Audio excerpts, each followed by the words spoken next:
اعوذ باللہ من الشیطان الرجیم بسم اللہ الرحمن الرحیم الحمد للہ رب العالمین والصلاة والسلام علی سید الانبیاء والمرسلین اما بعد رب اشرح لی صدری ویسر لی امری واحلل عقدۃ من لسانی یفقہوا قولی۔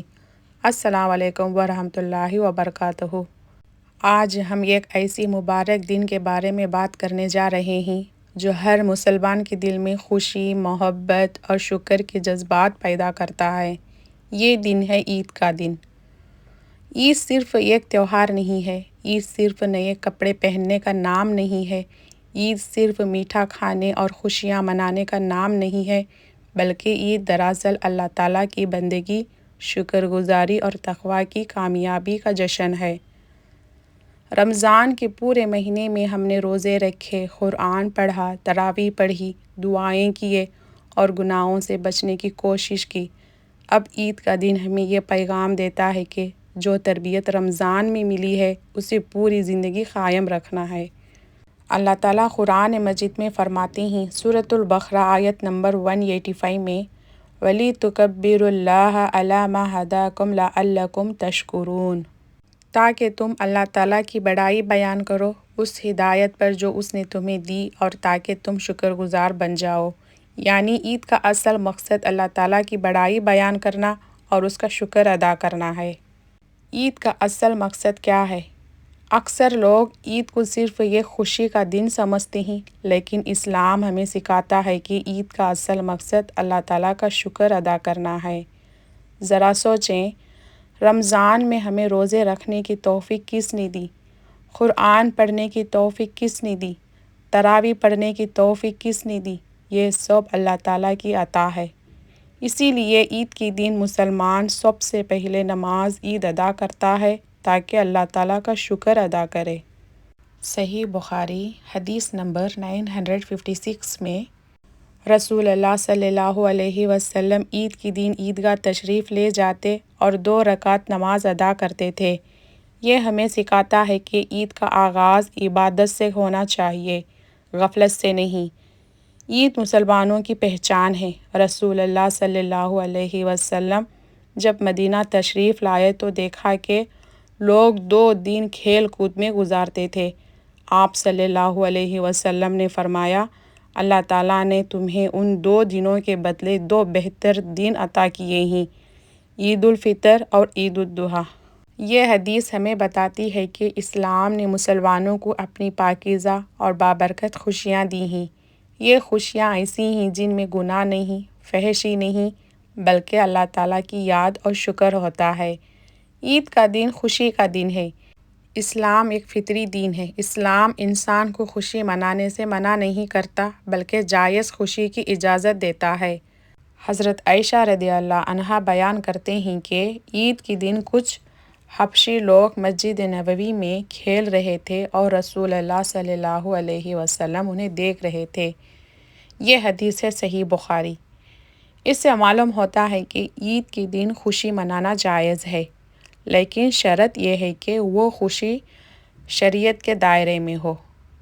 عید الفطر سے پہلے یہ ایک بہت اہم عبادت ہے، جیسے ہم صدقہ فطرہ کہتے ہیں۔ رسول اللہ صلی اللہ علیہ وسلم نے فرمایا، صدقہ فطرہ روزے دار کو لغو اور بے ہودہ باتوں سے پاک کرتا ہے اور مسکینوں کے لیے کھانے کا انتظام ہوتا ہے۔ یہ حدیث ہے سنن ابو داؤد۔ ذرا غور کریں، اسلام کتنا خوبصورت دین ہے۔ جب عید آتی ہے تو اسلام کہتا ہے، پہلے غریبوں کو خوشی کرو، پھر خود خوشی مناؤ۔ یعنی عید صرف امیروں کی خوشی نہیں بلکہ پورے معاشرے کی خوشی ہے۔ عید کا سب سے خوبصورت منظر، اگر آپ نے کبھی عیدگاہ کا منظر دیکھا ہو تو وہ واقعی بہت خوبصورت ہوتا ہے۔ ہزاروں مسلمان ایک جگہ جمع ہوتے ہیں۔ سب کے لباس مختلف ہوتے ہیں، لیکن سب کا رب ایک ہوتا ہے، سب کا قبلہ ایک ہوتا ہے، سب کی تکبیریں ایک ہوتی ہیں۔ یہ منظر ہمیں اسلام کی وحدت اور بھائی چارے کی یاد دلاتی ہے۔ عید کی تکبیر۔ عید کے دن مسلمان تکبیر پڑھتے ہیں، اللہ اکبر، اللہ اکبر، لا الہ الا اللہ، واللہ اکبر، اللہ اکبر، وللہ الحمد۔ اس تکبیر کا مطلب ہے اللہ تعالیٰ سب سے بڑا ہے۔ یہ تکبیر ہمیں یاد دلاتی ہے کہ دنیا کی دولت بڑی نہیں، دنیا کی طاقت بڑی نہیں، دنیا کی شہرت بڑی نہیں، سب سے بڑا صرف اللہ تعالیٰ ہے۔ عید اور شکر گزاری۔ قرآن میں اللہ تعالیٰ فرماتی ہیں سورۃ الابراہیم آیت نمبر 7 میں لَإِن شَكَرْتُمْ لَأَزِيدَنَّكُمْ، اگر تم شکر ادا کرو گے تو میں تمہیں اور زیادہ نعمتیں دوں گا۔ یعنی جو شخص عید کے دن اللہ تعالیٰ کا شکر ادا کرتا ہے، اللہ تعالیٰ اس کی نعمتوں میں اضافہ فرماتا ہے۔ عید کا پیغام صلہ رحمی۔ عید کا دن صرف نماز پڑھنے کا دن نہیں بلکہ رشتوں کو جوڑنے کا دن بھی ہے۔ بہت سے لوگ ایسے ہوتے ہیں جو سال بھر اپنے رشتہ داروں سے نہیں ملتے، لیکن عید کا دن ہمیں یاد دلاتا ہے کہ ماں باپ سے ملیں، رشتہ داروں سے ملیں، دوستوں سے ملیں اور دلوں کی ناراضگیاں ختم کریں۔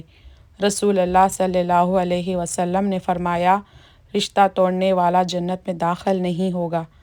یہ حدیث ہے صحیح بخاری۔ عید کا ایک اہم پیغام معاف کرنا۔ اگر کسی سے ناراضگی ہو تو عید بہترین موقع ہے کہ ہم اسے معاف کر دیں۔ یاد رکھیں، معاف کرنا کمزوری نہیں بلکہ بہت بڑی طاقت ہے۔ قرآن مجید میں اللہ تعالیٰ فرماتے ہیں سورۃ النور آیت نمبر 22 وَلْيَعْفُوا وَلْيَصْفَحُوا، انہیں چاہے کہ معاف کر دے اور درگزر کر دے۔ عید اور بچوں کی خوشی۔ رسول اللہ صلی اللہ علیہ وسلم بچوں سے بہت محبت کرتے تھے۔ عید کے دن بچوں کو خوشی کرنا بھی سنت ہے۔ انہیں تحفے دینا، ان کے ساتھ کھیلنا اور انہیں محبت دینا، یہ سب سنت کے مطابق ہے۔ عید کا اصل مقصد۔ اگر رمضان کے بعد بھی ہماری نماز جاری رہے، قرآن سے تعلق باقی رہے، گناہوں سے بچنے کی کوشش جاری رہے تو سمجھ لے کہ ہمارا رمضان قبول ہو گیا۔ لیکن اگر رمضان کے بعد ہم دوبارہ گناہوں میں لگ جائے تو ہمیں اپنے آپ سے سوال کرنا چاہیے۔ ذرا اپنے دل سے پوچھیں، کیا رمضان کے بعد بھی ہم فجر کی نماز پڑھ رہے ہیں؟ کیا ہم قرآن پڑھ رہے ہیں؟ کیا ہم گناہوں سے بچ رہے ہیں؟ اگر جواب ہاں ہے تو یہ عید واقعی کامیابی کی عید ہے۔ عید کے دن کی سنتیں۔ رسول اللہ صلی اللہ علیہ وسلم کی زندگی ہمارے لیے بہترین نمونہ ہے۔ عید کے دن آپ صلی اللہ علیہ وسلم کئی سنتوں پر عمل فرماتے تھے۔ عید کے دن غسل کرنا۔ صحابہ کرام عید کے دن غسل کیا کرتے تھے۔ اس سے معلوم ہوتا ہے کہ مسلمان کو عید کے دن پاکیزگی اور صفائی کا خاص اہتمام کرنا چاہیے۔ اسلام صفائی کو ایمان کا حصہ قرار دیتا ہے۔ اچھے کپڑے پہننا۔ حضرت عبداللہ بن عمر رضی اللہ عنہ عید کے دن اپنے بہترین کپڑے پہنتے تھے۔ اس سے ہمیں یہ سبق ملتا ہے کہ عید کے دن صاف اور اچھے کپڑے پہننا سنت ہے۔ لیکن یاد رکھیں، اسلام فضول خرچی اور دکھاوے کو پسند نہیں کرتا۔ عید کے دن تکبیر کہنا۔ عید کے دن مسلمان تکبیر کہتے ہیں، اللہ اکبر، اللہ اکبر، لا الہ الا اللہ، واللہ اکبر، اللہ اکبر وللہ الحمد۔ یہ تکبیر ہمیں یاد دلاتی ہے کہ زندگی کا اصل مقصد اللہ کی بڑائی بیان کرنا ہے۔ عید کی نماز کا منظر ذرا تصور کریں، یہ کھلا میدان، ہزاروں مسلمان، سب کے چہرے خوشی سے روشن، کوئی امیر ہے، کوئی غریب ہے، کوئی بڑا ہے، کوئی چھوٹا ہے، لیکن اللہ تعالیٰ کے سامنے سب برابر کھڑے ہیں۔ یہی اسلام کی خوبصورتی ہے۔ اسلام انسانوں کے درمیان برابری اور اخوت پیدا کرتا ہے۔ عید کا پیغام اتحاد۔ آج امت مسلمہ کو جس چیز کی سب سے زیادہ ضرورت ہے وہ اتحاد۔ ہماری کمزوری کی ایک بڑی وجہ یہ ہے کہ ہم آپس میں تقسیم ہو گئے ہیں۔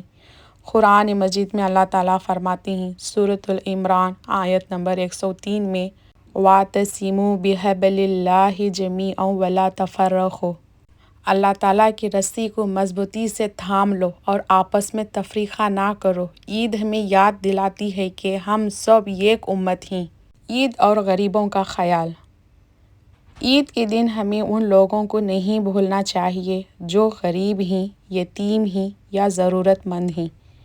رسول اللہ صلی اللہ علیہ وسلم نے فرمایا، وہ شخص مومن نہیں جس کا پڑوسی بھوکا ہو اور وہ خود پیٹ بھر کر کھائے۔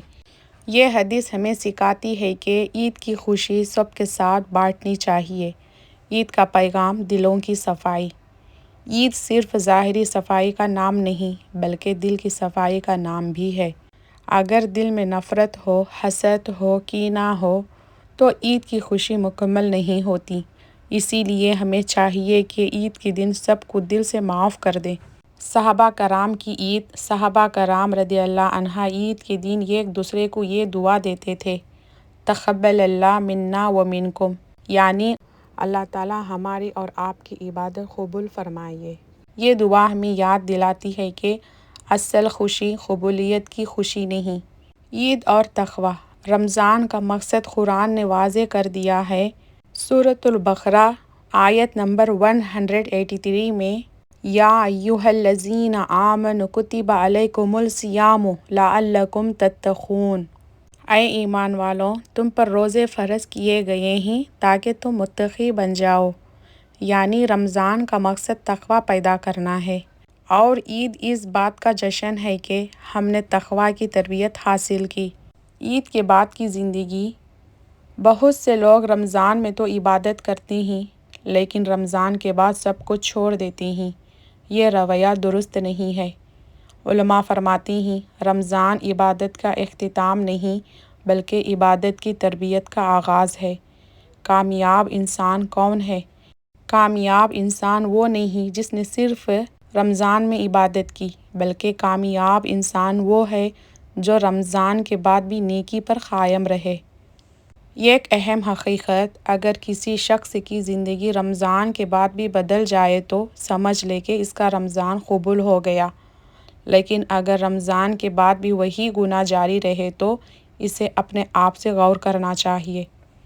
عید کا سب سے بڑا پیغام۔ عید ہمیں یہ یاد دلاتی ہے کہ زندگی کا مقصد صرف دنیا نہیں بلکہ آخرت ہے۔ دنیا کی خوشیاں عارضی ہے لیکن آخرت کی خوشی ہمیشہ کی ہے۔ عید اور شکر گزاری۔ قرآن مجید میں اللہ تعالیٰ فرماتے ہیں، سورۃ السبا آیت نمبر 13، وَقَلِيلٌ مِّنْ عِبَادِيَ الشَّكُورُ، میرے بندوں میں شکر گزاری بہت کم ہے۔ عید کا دن ہمیں یہ یاد دلاتا ہے کہ ہمیں اللہ تعالیٰ کا شکر گزار بندہ بننا ہے۔ عید اور محبت۔ رسول اللہ صلی اللہ علیہ وسلم نے فرمایا، تم اس وقت تک جنت میں داخل نہیں ہو سکتے جب تک ایمان نہ لاؤ، اور تم اس وقت تک کامل مومن نہیں ہو سکتے جب تک ایک دوسرے سے محبت نہ کرو۔ یہ حدیث ہے صحیح مسلم۔ یہ حدیث ہمیں سکھاتی ہے کہ عید محبت پھیلانے کا دن ہے۔ عید اور معافی۔ آج کے دن اگر ہم کسی کو معاف کر دیں تو اللہ تعالیٰ ہمیں بھی معاف کر دیتا ہے۔ سوچیں اگر ہم کسی انسان کو معاف کر سکتے ہیں تو اللہ تعالیٰ ہمیں کیوں نہیں معاف کرے گا۔ عید اور نئی شروعات۔ عید ہمیں موقع دیتی ہے کہ ہم اپنی زندگی کا نیا آغاز کریں۔ اگر ماضی میں ہم سے گناہ ہوئے ہیں تو آج سے توبہ کر لیں۔ اللہ تعالیٰ کی رحمت بہت وسیع ہے۔ اللہ تعالیٰ کی رحمت۔ قرآن مجید میں اللہ تعالیٰ فرماتے ہیں، سورۃ الزمر آیت نمبر 53، قُلْ يَا عِبَادِيَ الَّذِينَ أَسْرَفُوا عَلَىٰ أَنفُسِهِمْ لَا تَقْنَطُوا مِن رَحْمَتِ اللَّهِ، اے میرے بندوں جنہوں نے اپنے جانوں پر زیادتی کی ہے، اللہ تعالیٰ کی رحمت سے نا امید نہ ہو۔ عید کا پیغام نوجوانوں کے لیے۔ اسلام تمہیں ایک مقصد دیتا ہے۔ تمہاری زندگی کا مقصد صرف پیسہ کمانا نہیں، شہرت حاصل کرنا نہیں بلکہ اللہ تعالیٰ کی رضا حاصل کرنا ہے۔ عید کا پیغام امت کے لیے۔ آج پوری دنیا میں مسلمان مشکلات کا سامنا کر رہے ہیں لیکن ہمیں مایوس نہیں ہونا چاہیے۔ قرآن میں اللہ تعالیٰ فرماتے ہیں، سورۃ الحشر آیت نمبر 6، اِنَّ مَعَ الْعُسْرِ یُسْرًا، بے شک مشکل کے ساتھ آسانی بھی ہے۔ آخری پیغام۔ آج عید کا دن ہے۔ آج کے دن ہم یہ عہد کریں گے، ہم نماز قائم کریں گے، ہم قرآن سے تعلق مضبوط کریں گے، ہم گناہوں سے بچنے کی کوشش کریں گے، ہم لوگوں سے محبت کریں گے۔ اگر ہم نے یہ عید کر لیا تو ہماری عید واقعی کامیابی کی عید بن جائے گی۔ اختتامی دعا۔ اللہ تعالیٰ ہمیں رمضان کی عبادت قبول فرمائیے۔ اللہ تعالیٰ ہمیں حقیقی تقوی عطا فرمائیے۔ اللہ تعالیٰ ہمیں اپنی زندگی قرآن اور سنت کے مطابق گزارنے کی توفیق عطا فرمائیے۔ آمین آمین یا رب۔